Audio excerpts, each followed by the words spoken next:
This is an ABP Life podcast. नई सरकार के गठन को तकरीबन 1 महीने अब पूरे हो गए।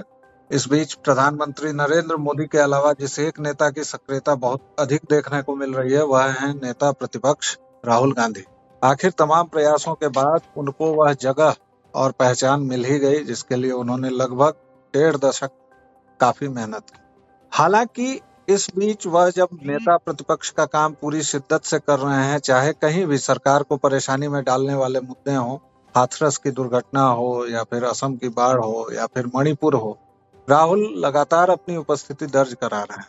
इस बीच हालांकि अभी तो फिलहाल पीएम नरेंद्र मोदी विदेश दौरे पर हैं, लेकिन जब वह देश में भी होते हैं तो संसद के अलावा और वह भी एक बार बोलते हैं और विपक्ष के सारे मुद्दों को समेट लेते हैं उसमें। उसके अलावा 1 to 1 वह न तो संवाद करते हैं और न राहुल गांधी को तवज्जो देते हैं।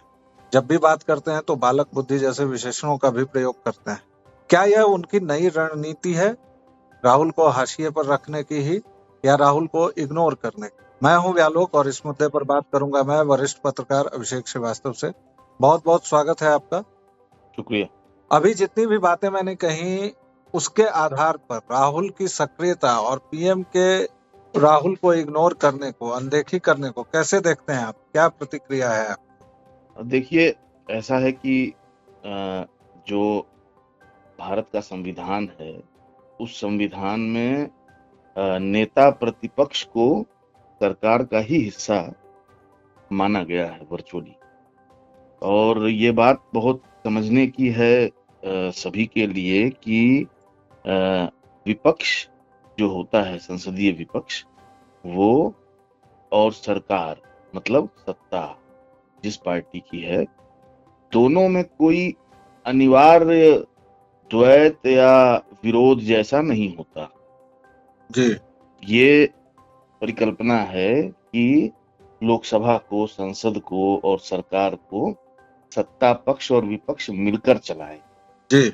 और इसी पर यह बात आधारित है कि लीडर ऑफ अपोजिशन प्रधानमंत्री को राजकाज चलाने देगा, और क्योंकि वो चलाने देगा इसलिए वो कुछ मुद्दों पर जो उसे जरूरी लगते हों उस पर उनका विरोध करने की भी छूट लेगा। तो लीडर ऑफ अपोजिशन या विपक्ष की जो विरोध करने की स्वतंत्रता है वो इस पर टिकी है कि वह सरकार सत्ता पक्ष को चलाने की सहूलियत भी दे। ठीक है, ठीक उसी तरह सत्ता पक्ष को ये मानना होगा कि लीडर ऑफ अपोजिशन एक वैधानिक पद चुकी है, इसलिए वो एक शैडो प्राइम मिनिस्टर और शैडो मिनिस्ट्री का काम करे। ये जो वेस्टमिंस्टर प्रणाली है जिस पर हमारी संसद बेस्ड है, उस वेस्टमिंस्टर प्रणाली में हमेशा अपोजिशन को शैडो माना गया है, सरकार का मतलब छाया माना गया है, और लीडर ऑफ अपोजिशन को शैडो प्राइम मिनिस्टर माना गया है। तो राहुल गांधी जो कर रहे हैं अपनी कैपेसिटी में वो तो ठीक कर रहे हैं कि विपक्ष, जाहिर सी बात है, विपक्ष को अगर सरकार पर सवाल उठाना है, जनता के मुद्दों को आवाज देना है, तो उसे जनता के बीच में जाना होगा और उसे प्रामाणिक तौर पे ये जानना होगा कि देश में क्या चल रहा है। तो राहुल गांधी अगर 4 दिन में 4 राज्यों के दौरे करते हैं, ठीक है, वो सिलेक्टिवली ही सही, और बाहर जाते हैं लोगों के बीच में, तो उसमें कहीं कोई समस्या नहीं। जो प्रधानमंत्री अपने हैं नरेंद्र मोदी, उन्हें इस बात का एहसास करना जरूरी है कि संसदीय परंपराओं का ख्याल रखा जाए और एक भाषण में संसद में विपक्ष के सारे प्रयासों को निपटाने वाला वो जो उनका पूरा अंदाज रहता है वो भले ही लोकप्रिय लगे, देखने में अच्छा लगे, लेकिन वो निपटाना जो है कोई संसदीय परंपरा का मसला नहीं है। उसको रिकॉग्नाइज भी करना होता है कि विपक्ष क्या कह रहा है। अगर प्रधानमंत्री मणिपुर नहीं गए और राहुल गांधी 2 बार 3 बार गए तो ये अच्छी बात है, दोनों को एक दूसरे को कॉम्प्लीमेंट करना चाहिए। तो प्रॉब्लम अगर विपक्ष की ओर से संसद की कार्रवाई में अड़चन डालने की आती है तो दूसरी जी प्रॉब्लम सत्ता पक्ष की भी मानी जानी चाहिए कि वो एलओपी को और विपक्ष को वैधानिक दर्जा देने को तैयार नहीं है। जी और वैसा इसलिए है, इसकी वजह ये है कि 10 साल तक कोई लीडर ऑफ अपोजिशन रहा नहीं। तो दरअसल जो भारतीय जनता पार्टी के मौजूदा नेता और नेतृत्व हैं, उनकी प्रैक्टिस ही नहीं रही है कि वो विपक्ष को रिकॉग्नाइज करे। जी तो वो प्रैक्टिस न होने की समस्या भी। जी। वैसे आपने जो कुछ भी कहा वह आदर्श है, हम्म, किंतु व्यवहार जो हम देखते हैं वह संसद टीवी पर रोज ही देखते ही हैं हम लोग। पूरी दुनिया के सामने है, पूरे देश के सामने है, जो हम लोग संसद में अपने नेताओं का, चाहे वो हम्म, किसी भी दल के हों, जी शर्मिंदा करने वाला व्यवहार जो देखते हैं। जी तो राहुल गांधी ने भी चुनाव के पहले क्या किया, मोदी ने क्या किया, ये सब कुछ हम लोग देख चुके हैं। लेकिन अभी जो मैं एक बार बार आपसे दोबारा फिर वही सवाल पूछ रहा हूँ कि हम्म क्या यह मोदी की रणनीति है? आपने कहा कि ये खामी तो दोनों पक्ष की है, आपने हम्म बताया कि संवाद नहीं है, रिकग्निशन नहीं है, पहचान नहीं है, और परतना नहीं आ रहा है दोनों ही जी पक्षों को। जी किंतु क्या यह जानबूझकर मोदी की अपनाई स्ट्रेटजी है कि बालक बुद्धि कह के एक तरह से उपहास उड़ाना, उनको रिकॉग्नाइज न करना, उनकी अनदेखी करना राहुल की, ताकि उनका कद न बढ़ सके?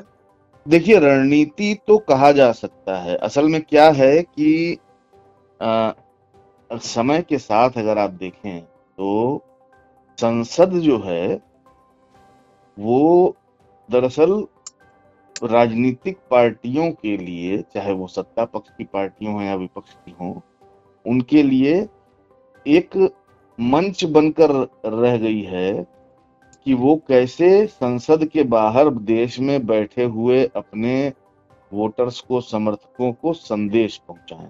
ठीक है। जी तो संसद बेसिकली परसेप्शन मैनेजमेंट का, धारणा प्रबंधन का एक मंच बन गया है।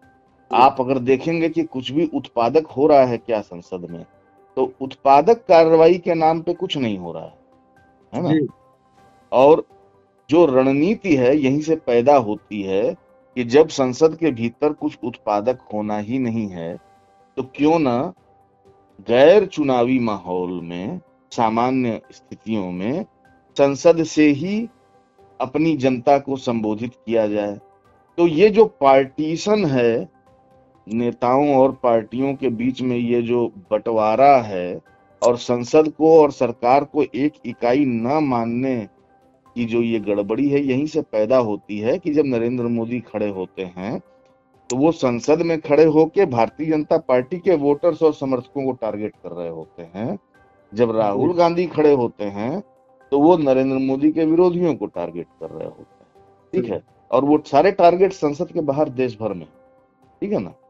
तो ये परसेप्शन मैनेजमेंट में कांग्रेस भी धीरे धीरे उतनी ही दक्ष हो गई है, बाकी पार्टियां भी उतनी ही दक्ष हो गई हैं। भारतीय जनता पार्टी शुरू से थी, क्योंकि भारतीय जनता पार्टी संसद में क्योंकि 10 साल तकरीबन निर्विरोध बिना किसी एलओपी के रही, बिना किसी डिप्टी स्पीकर के रही। हाँ। और मतलब स्थिति तो यहाँ तक आ गई इस बार, तो मतलब ये पार्लियामेंट्री प्रोसीजर्स का भयंकर उल्लंघन हुआ कि भारतीय जनता पार्टी के संसदीय दल की बैठक ही नहीं हुई, जो कि नॉर्म है, स्टैब्लिश्ड नॉर्म है और नियम कानून है, विधि है कि नेता जो है अपने लीडर को चुने। तो एनडीए की बैठक बुला ली गई, भाजपा की बैठक ही नहीं हुई है। तो ये जो ये सारा जो संसदीय परंपरा का जो पूरा वायलेशन हो रहा है, नेता चुनने से लेके और विपक्ष के नेता की अवहेलना तक, ये सब कुछ बेसिकली ऑप्टिक्स की राजनीति, धारणा प्रबंधन की राजनीति का हिस्सा है। और निश्चित तौर पे ये रणनीति, इस रणनीति में नरेंद्र मोदी हो, चाहे राहुल गांधी हो, चाहे अखिलेश यादव हो, सभी बराबर शामिल हैं। जी। एक आखिरी सवाल जिसका बहुत संक्षेप में, कि आपने हालांकि कह दिया कि इसमें सभी शामिल हैं, और जहां तक नॉर्म्स के उल्लंघन और तमाम प्रथाओं के अवमानना की बात है, तो हर एक पक्ष दूसरे पर आरोप लगा रहा है।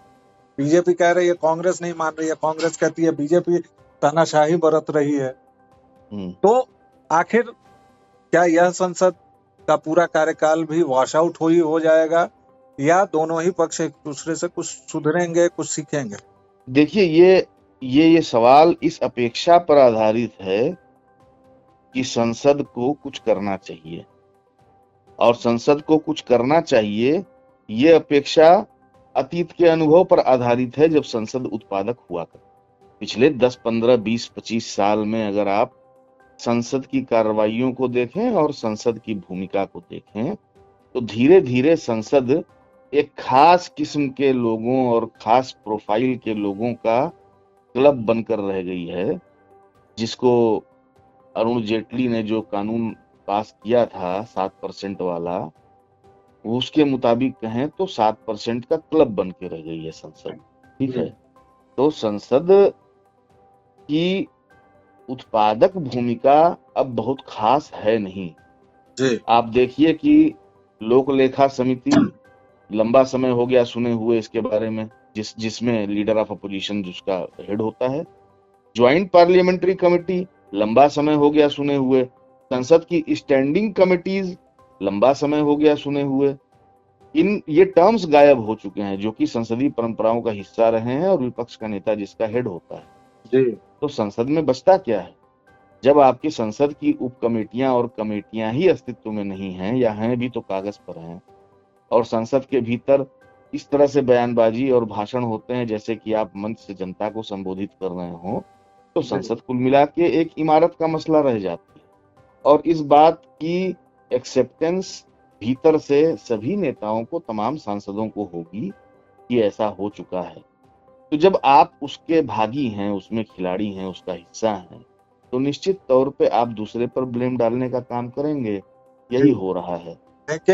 लेकिन इस बार नेता प्रतिपक्ष भी आए हैं औपचारिक तौर पर। भले ही सीटें 100 से कम हैं, लेकिन कांग्रेस को 10 साल बाद ये पोस्ट मिली है। उम्मीद करें कि सब कुछ फिर से नहीं, नेता प्रतिपक्ष का सीटों से कोई लेना देना नहीं है। इस बात को भी पाठकों को और श्रोताओं को बहुत क्लियर कर देना चाहिए कि कोई ऐसा नियम नहीं है। 10% का वैधानिक जो ये नहीं है, वैधानिक नहीं है। 10% का नियम जो बार बार हमें बताया जाता है, इसका कोई रूल नहीं है। सब नियम सिर्फ इतना है कि सबसे बड़ी जो पार्टी होगी वो अपना नेता चुनेगी और स्पीकर उसको मंजूरी देगा। इसमें न कोई अरिथमेटिकल नियम है, न कोई पॉलिटिकल नियम है। स्पीकर बाध्य नहीं है ऐसे किसी नियम से। पीडीटी आचार्य ने 2019 में, जो कि जनरल सेक्रेटरी रहे लोकसभा के, 2019 में जब यही सिचुएशन आई थी कि एलओपी नहीं चुना जा रहा था, तो पीडीटी आचार्य ने लंबा पीस लिखा था और बताया था कि ऐसा कोई वैधानिक नियम नहीं है कि 10% का कोई अनिवार्यता हो एलओपी के लिए। वो अनिवार्यता तब तक थी जब तक पार्टी और ग्रुप का फर्क था। एंटी डिफेमेशन का ये जो कानून, एंटी डिफेक्शन कानून जब आया, तो पार्टी और ग्रुप का अंतर खत्म हो गया और एक सदस्य वाली पार्टी को भी पार्टी माना जाने लगा। उसके बाद से ये 10% का पूरा हिसाब किताब ही डिफंक्ट हो गया। पिछली बार और उसके पहले भी जो एलओपी नहीं चुना गया वो अवैधानिक। जी, आपने ये बहुत नई जानकारी दी है और हमें उम्मीद है कि हमारे श्रोता से लाभान्वित होंगे। बहुत बहुत धन्यवाद अभिषेक जी। धन्यवाद, आपने हमसे विस्तार से बात की। Thank you very much.